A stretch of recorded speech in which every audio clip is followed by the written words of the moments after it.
அவனை வெளியே தந்துடா.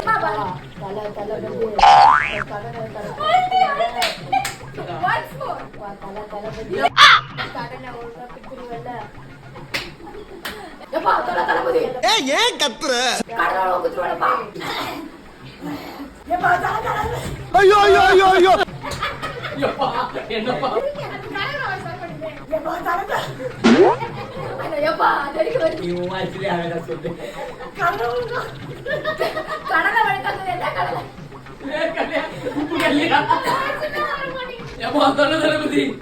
கடவுளுக்கா குத்துறியா? அம்மாதான் எப்பா தலை தளபதி உடம்பு சரி ஆயிடுச்சப்பா.